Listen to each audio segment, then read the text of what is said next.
আপনি অপুর ভক্ত থেকে বুবলির ভক্ত কিভাবে হলেন, এর পিছনে রহস্য কি, এটা একটু যদি এক্সপ্লেন করতেন। আচ্ছা, আমি অপু বিশ্বাসের একজন অনেক বড় ডাইহার্ট ফ্যান ছিলাম এবং ধরতে গেলে আমার কিশোর বয়স থেকে তাকে আমি পছন্দ করতাম, ভালোবাসতাম, বা এখনো হয়তো বা কোনো জায়গা থেকে আমি তাকে পছন্দ করি। বাট বুবলিকে হেট করতাম একটা সময়। কেন? যে সে অপু বিশ্বাসের, আমাদের ধারণা যে অপু বিশ্বাসের সংসার বুবলি নষ্ট করেছে। বাট একটা সময় এসে যখন আমি জানতে পারলাম যে না, আসলে বুবলি এই সংসার ভাঙার জন্য দায়ী না, বা বুবলি আপু ব্যক্তিগতভাবে সে খুবই ভদ্র লক্ষ্মী একটা মেয়ে, আস্তে আস্তে আমি তার ভক্ত হয়ে গেলাম। সে মা হিসেবে কে সেরা, অপু নাকি বুবলি? অফকোর্স বুবলি আপু মা হিসেবে সেরা। কারণ হচ্ছে বুবলি আপু তার নিজের সন্তানকে একটা প্রপার পারিবারিক ভাইব দিয়েছে, একটা পারিবারিক শিক্ষার মধ্যে বড় করতেছে। যেহেতু বুবলি আপুর মা বাবা বেঁচে আছেন, তারা বুবলি আপুর বাচ্চাকে প্রপার টেক কেয়ার করে বড় করতেছে একটা পারিবারিক শিক্ষার মধ্যে। আর বুবলি আপু নিজেও খুব টাইম দেন তার সন্তানকে। আমরা দেখেছি সে তার বাচ্চাকে রেখে কোথাও দেশ বিদেশে ঘোরা বা কোনো প্রোগ্রামে ওইভাবে যাওয়া, দূরে কোথাও যায় না। সেই জায়গা থেকে অপু বিশ্বাস তো সেই ছোটবেলাতেই বাচ্চাকে ঘরের মধ্যে তালাবন্ধ করে ইন্ডিয়া চলে গিয়েছিল, আমরা দেখেছি। হ্যালো বন্ধুরা, পরকীয়া রানীদের ভিডিও দুটো তোমাদের কেমন লাগলো তো তোমরা কমেন্ট করে জানিও। তো আমার কেমন লেগেছে, এবার আমার বক্তব্যটা একটু তোমরা শুনে যাও, যদি খারাপ লাগে কমেন্ট করে বলো। তো আমাদের এই পরকীয়া রানী দুমুখে সাপ মৌয়া সুলতানা, এই মৌয়া সুলতানা দুমুখে সাপের ইন্টারভিউ নিতে এসছে পরকীয়া রানীর এক পাঁচটা ভক্ত সোহেল রানা সুমন।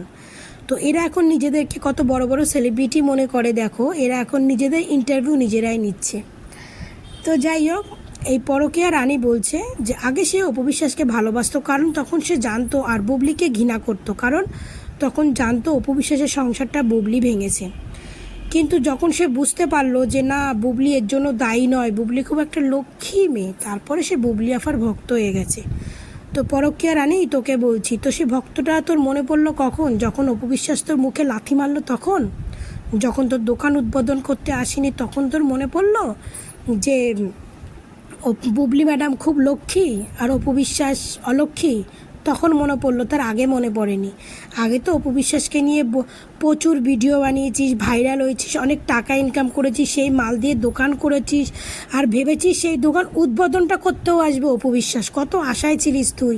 যখন তোর মুখে মুতে দিল তখন অপু বিশ্বাস তোর কাছে খারাপ হয়ে গেল। তারপরে চারটে এলি যে আমি বুবলিকে নিয়ে ভিডিও বানাবো না, আমি বুবলিকে পছন্দ করি না, কোনোদিন করবো না। এসেছিস কাকে নিয়ে? পরিমণিকে নিয়ে। যখন দেখলি পরিমণির ভিডিওতে ভাইরাল হচ্ছে না, তোর ভিডিও কেউ দেখছে না, তখন ভাবলি কি না অপু বিশ্বাসকে নিয়ে ভিডিও তো বানাতে পারবো না, তাহলে তোমার মান সম্মান থাকবে না, তাহলে চলো পরকীয়া রানীর ভক্ত হয়ে যাই। তখন পরকীয়া রানীর ভক্ত হয়ে গেলি। আর তোর ইন্টারভিউ নিতে এসছে কি? আর সোহেল রানা সুমন, যার জন্মের কোনো ঠিক নেই, সে এসছে তোর ইন্টারভিউ নিতে। তো আর তুই কি বললি? জয়কে তালা মেরে ওর মা ইন্ডিয়ায় চলে এসেছিল। আমি এই গল্প জানি না যে জয়কে তালা মেরে তার মা ইন্ডিয়াতে এসেছে কি না।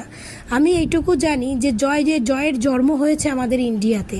জয় যখন পেটে ছিল তখনই অপু বিশ্বাস ইন্ডিয়ায় থাকতো, ইন্ডিয়াতে জয়কে জন্ম দিয়েছে। আর তখন শাকিব খান বুবলির সঙ্গে সিনেমা শুরু করেছিল। তো তখন সিনেমার জন্য অপু বিশ্বাস ইন্ডিয়া থেকে ড্রেস কিনে বুবলির জন্য পাঠিয়ে দিয়েছিল।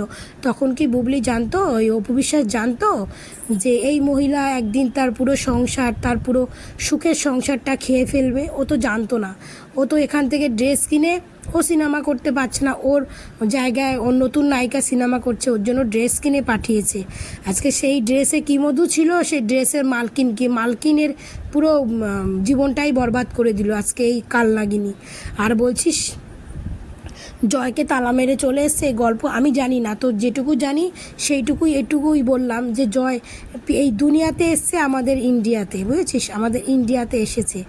আর তোর একটা কথা বলছি, শিক্ষা বললি না যে যার বাবা মা না থাকে তার শিক্ষা একটু কম থাকে, তুই এটাই বোঝাতে চাইলি যে বুবলির বাবা মা আছে মানে, আর অপু বিশ্বাসের বাবা মা নেই বলে হয়তো জয়ের ভালো শিক্ষা পাচ্ছে না। শোন, তুই যাকে চাটছিস তাকে চাট, তুই এখন যাকে নিয়ে চাটছিস, সেটা ভাইরাল হতে চাইছিস, ভিউ কামাই ইনকাম করতে চাইছিস, চাট। কিন্তু একটা ছোট্ট বাচ্চাকে নিয়ে এই যে সমস্ত ভিডিও করছিস, তোরও তো নাকি দুটো বাচ্চা আছে, তোরও নাকি দুটো ছেলে আছে, হ্যাঁ? তুই তোর ছেলের চিন্তা করছিস না, এই সমস্ত অন্য ছেলেদের বাচ্চার সম্বন্ধে বাজে কথা বলছিস, শিক্ষার কথা বলছিস না। তুই শিক্ষা, অপু বিশ্বাসের ছেলেকে যা শিক্ষা দিয়েছে সেই শিক্ষাটা তুই পেয়ে নে, সেই শিক্ষাটা তুই তোর ছেলে মেয়েকে দিয়ে নে আগে, তারপরে লোকের বাচ্চার চিন্তা করবি।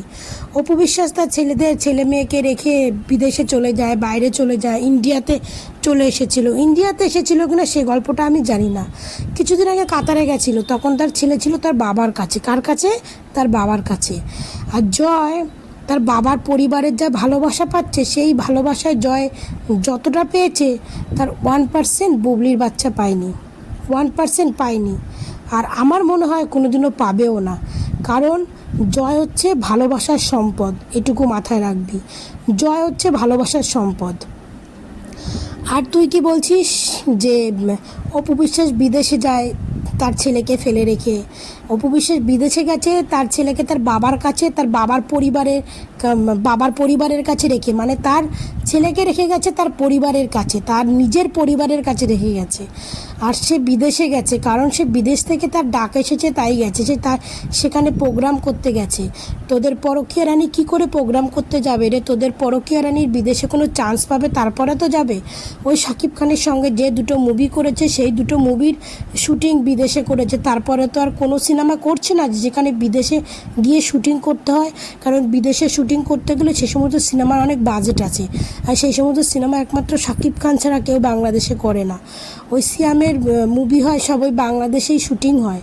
তো সে বিদেশে গেলে, বিদেশে যাওয়ার তো কাজের জন্য, কাজের থ্রুতে বিদেশ থেকে ডাক আসবে, তাহলেই তো যাবে। আর অপু বিশ্বাস বিদেশ যাচ্ছে মানে বিদেশ থেকে সে ডাক আসছে, সে ইন্ডিয়াই হোক, লন্ডনই হোক, আর কাতারই হোক, সেখান থেকে তাকে ডাকছে, তাই সেখানে সে কাজে যাচ্ছে, বুঝেছিস? তো তাহলে তার এখানেই বুঝে দেখ কার যোগ্যতা কত দূর, কার শিক্ষাটা কত দূর। আর অপু বিশ্বাসের শিক্ষা আর বুবলির শিক্ষা, শোন, বুবলির শিক্ষা যদি এতটাই ভালো হতো না, তাহলে বুবলির পুরো ফ্যামিলির হিস্ট্রি সবাই জানে। তার প্রত্যেকটা দিদিরাই সব ডিভোর্সি মালকে বিয়ে করেছে, প্রত্যেকটা দিদিরা। শুধু বুবলি করতো মানতাম, তার আরও 2টো দিদি আছে, তারাও ডিভোর্সি মালকে বিয়ে করে সংসার করছে, তাদেরকে নিয়ে কথা বলতে আসিস না। আর তার ফ্যামিলির শিক্ষারা পুরো বাংলাদেশ জানে, পুরো বাংলাদেশ কেন, যারা ওদেরকে চেনে তারা সবাই জানে। তো এই সমস্ত নিয়ে গল্প বলাটা একটু বন্ধ কর, বুঝেছিস? আর পরকীয়া রানী তোদের তো এখন মানে কি বলবো, ইন্টারভিউ নেওয়ার ভালোই লোক জুটিয়ে ফেলেছিস। একে অন্যকে ইন্টারভিউ নিয়ে নিজেরাই রাতারাতি ভাইরাল হয়ে যাবি তোরা। কিন্তু ওই যে ঘুরে ফিরে একটাই কথা, অপু বিশ্বাস না হলে ভাইরাল হওয়ার কোনো যোগ্যতা নাই, বুঝেছিস? তোদের বুবলি আফার যোগ্যতায় চলবে না। অপু বিশ্বাসের 5 ভিডিও বানিয়ে